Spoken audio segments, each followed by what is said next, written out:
My sister raised her glass at dinner, smiled sweetly, and said, "Maybe if you worked harder, you wouldn't still be, stuck." No whisper, no hesitation, just a clean slice through years of sacrifice. My parents laughed softly, the kind of laugh that told me they agreed. I sat there, hands rough from the garage grease, still under my nails, realizing I'd worked 2 jobs so she could live the life she was mocking me for. That night, I didn't shout. I didn't cry. I walked in, grabbed her bills off the counter, and ripped them clean down the middle. For the first time in years, I felt free. Before I tell you what happened, tell me, have you ever been used by someone you loved? And when it finally broke you, what did you do? People like to say family means unconditional love. But in my house, love always came with a receipt. I've been working 2 jobs since I was 23 days at the garage nights at a gas station off Burnside. Most mornings I smell like oil and burnt coffee before the sun's even up. I used to tell myself it was temporary, that the exhaustion meant something. Every hour I worked was supposed to buy my sister a future. Maddie was the bright one, the one everyone bragged about. When she got into college, the whole family celebrated like she'd cured cancer. Mom called me that night, crying happy tears. "We're so proud," she said. "You'll help her, won't you?" It wasn't a question, it never was. At first it felt good. I paid for her first semester's tuition, her textbooks, her rent. She sent a thank you text, "You're the best sissies." I reread that message so many times it almost became proof that I mattered. But gratitude fades fast when entitlement grows. Soon she stopped asking, she just sent bills. Tuition's due. My card got declined. The electric's late again.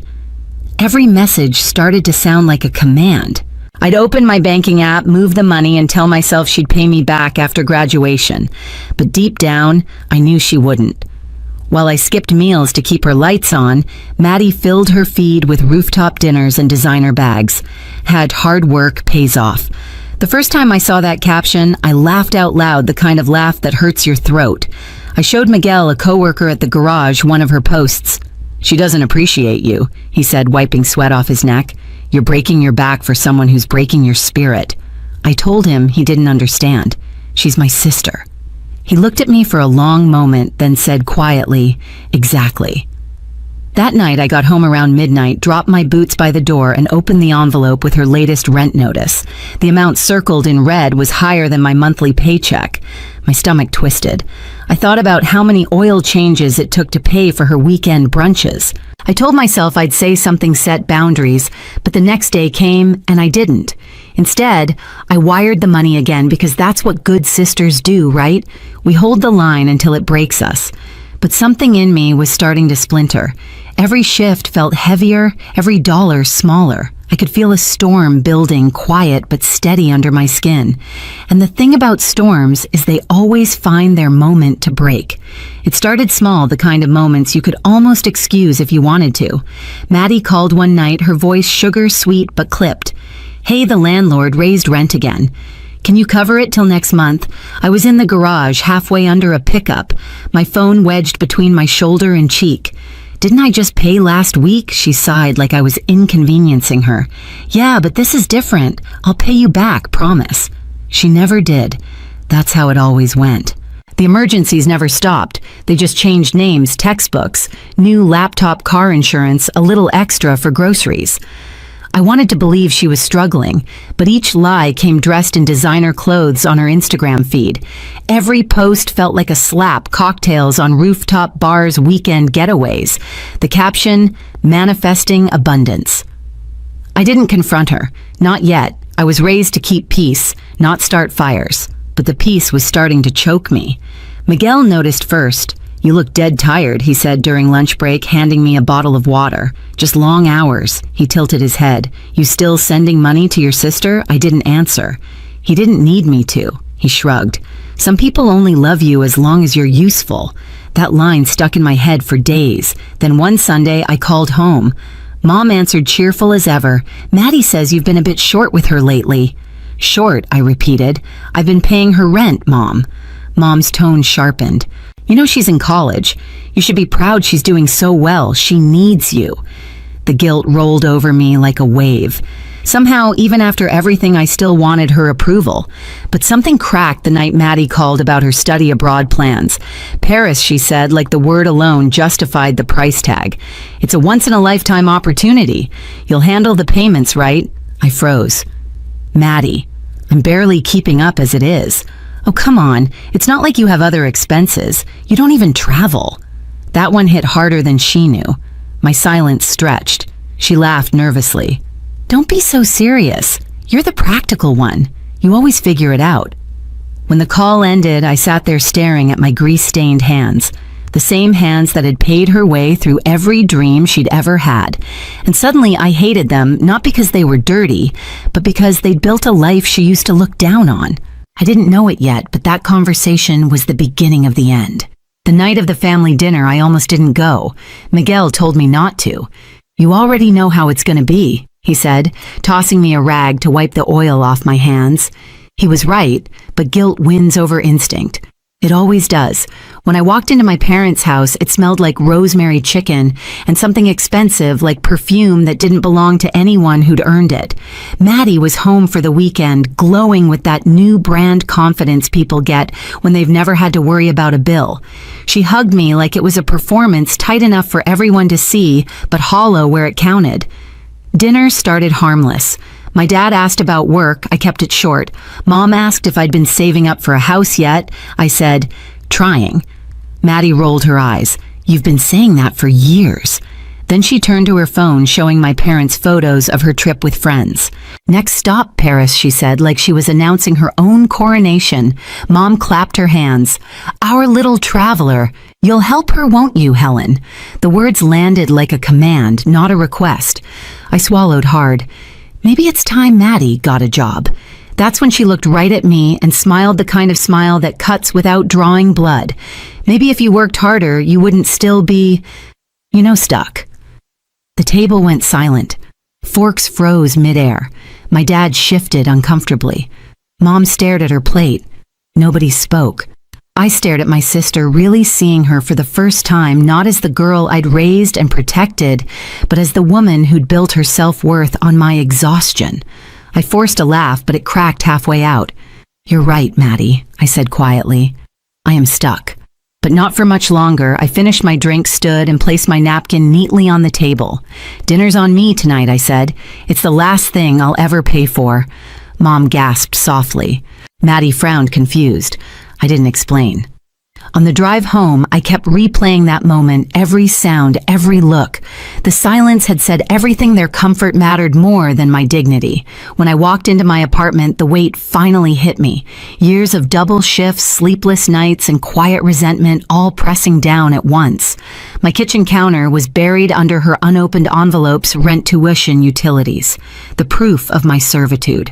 I picked them up one by one, tore them clean, down the middle, and let the pieces fall to the floor. The sound was sharp, final, freeing. For the first time in years, I didn't feel guilty. I just felt done. 3 days passed before the first call came. I was at the garage, elbow deep in an old Chevy's engine, when my phone buzzed in my back pocket. Maddie. I let it ring. Then came the texts, first polite, then panicked. Maddie. Hey, I think the rent didn't go through, Maddie. Did you forget to transfer it? Maddie. Helen, this isn't funny. By the time I finished my shift, there were 12 missed calls. I didn't answer a single one. That evening, I sat on my couch, feet sore, the city lights leaking through the blinds.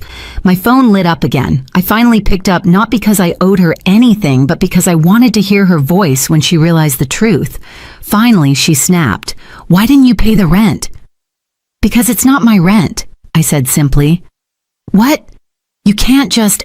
Helen, I'll get kicked out. I leaned back, staring at the ceiling. Then you'd better learn how to pack. She gasped like I'd hit her. You're being cruel. No, I said calm. I'm being done. The line went dead. The next morning, Mom called. Her tone was icy. What's going on with you and your sister? Nothing, I said. That's the point. She's panicking, Helen. She says you've abandoned her. I haven't abandoned her, Mom. I've stopped funding her. You're being heartless. She's family. Family doesn't mean indentured servitude. Mom went silent.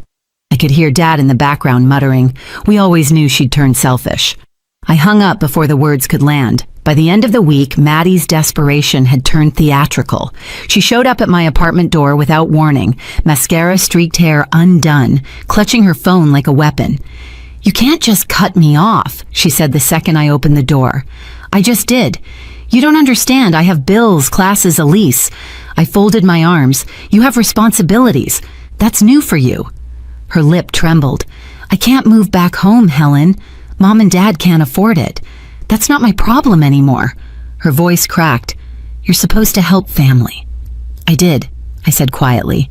For years. You just never noticed. For a long second, we stood there, neither of us moving. I could see her pride fighting with panic. Then like a switch, her eyes hardened. You think you're better than me? She hissed. You'll regret this. Maybe I said closing the door, but at least I'll sleep tonight. That night, the messages started again, but not to me. Maddie had gone public, her social feed filled with vague posts. Sometimes the people closest to you turn out to be the coldest. Betrayal hits hardest when it's family. Mutual friends reached out. Some asked what happened. Others sent screenshots of her new GoFundMe link, captioned, "Blindsided by betrayal trying to get back on my feet." I laughed so hard I nearly cried, but the laughter faded when my Aunt Teresa called. Helen, what's all this online about you cutting Maddie off? Everyone's talking. I sighed. Let them. I've got nothing to hide. Teresa hesitated. You know, people are starting to see through her little sob story. Just hold your ground. I did. For weeks I stayed quiet. Let her narrative run wild. Let them all wonder. Then Mom called again, this time crying. She's losing everything, Helen. Please, can't you help her one last time? No, I said simply. I've done my part. She's your sister and I'm her victim, I replied. That's family too, isn't it? The silence on the line was deafening. A few days later, Maddie's landlord called me directly. Apparently, Maddie had listed me as her emergency payer. She's behind on rent again, he said. I assume you'll handle it. No, I said, smiling faintly. I assume she will. That night, I got one last text from Maddie. You'll regret this. You've ruined my life. I typed back, no, Maddie. I just stopped financing it. And then I blocked her. I thought that was the end, but entitlement doesn't die quietly. 2 weeks later, Mom called again, frantic. You have to talk to her, she said. She's gone too far. What happened? She maxed out a credit card in our name. We didn't even know she had it. I sat there staring at the wall, half in disbelief, half in grim amusement. How much enough to ruin our credit? Mom whispered. We can't pay it. For a second, I almost felt sorry for them. Almost. You told me I was heartless, I said. Now you see what happens when you keep feeding someone who only takes. Please, Helen, help us fix this. No, I said again. You raised her. You can clean up her mess. When the call ended, I stood by the window watching the streetlights flicker against the rain. It wasn't satisfaction I felt, it was peace. The kind that comes after a storm finally breaks. But peace never lasts long in a family built on guilt. That weekend, Mom hosted a small gathering. I hadn't planned to go, but Aunt Teresa called and said, maybe it's time you tell your side. So I went. The minute I walked in, the room fell quiet. Maddie was there, pale eyes ringed in red. She avoided my gaze. Mom started Helen. Maybe we can talk calmly. No, I said, stepping forward. Let's not pretend this is calm. I looked at Maddie. You want to tell them why you can't afford your lifestyle anymore? She glared at me, silent. So I told them myself. I laid it all out, every transfer, every rent payment, every tuition deposit. I didn't raise my voice. I didn't need to. I just spoke. Every luxury dinner you saw on her feed. I said, every trip, every new bag, those weren't her rewards. They were my overtime. Dad opened his mouth, then shut it again. Mom's hands trembled. Maddie's lips quivered, caught between rage and shame. Finally, she shouted, "You're lying!" I reached into my purse, pulled out a stack of folded papers, copies of payments, bills, receipts, and dropped them on the table. Then explain these. Silence. Just the sound of paper rustling under her shaking hands. When she looked up, her face was drained of color. "You ruined me," she whispered. "No, Maddie," I said softly. "You did that yourself." I turned to leave, but before I reached the door, I looked back one last time. You all taught her she could take without giving, I said. Don't act surprised that she finally took too much. Then I walked out. Outside, the air was cold, clean, almost electric. For the first time in years, I didn't feel small. I wasn't the loser anymore. I was the lesson. A month passed before I heard from anyone again. Word got around fast Maddie had been evicted. She'd moved back into my parents' house, dragging her suitcases in shame through the same front door she used to brag about never needing again. Mom stopped posting family photos. Dad avoided my calls. The silence told me everything. Miguel asked one night while we were closing up the shop, "You ever think about talking to them again?" I shook my head. "I already did. They just didn't listen." I went home, sat by the window, and looked at my hands, still rough, still stained, but steady now. For the first time, they were working for me. Maddie could twist stories, Mom could guilt trip, Dad could ignore, but none of that mattered anymore. The weight I'd carried for years was finally gone. I didn't win a fight. I just walked away from one I should have never been in. I used to believe family meant sacrifice. Now I know it means responsibility, especially to yourself. Some people will call you selfish the moment you stop letting them drain you. Let them. Peace is louder than their guilt. I spent years mistaking sacrifice for love, thinking that bleeding for others proved my worth. It didn't. Setting boundaries did. My sister still blames me for her downfall.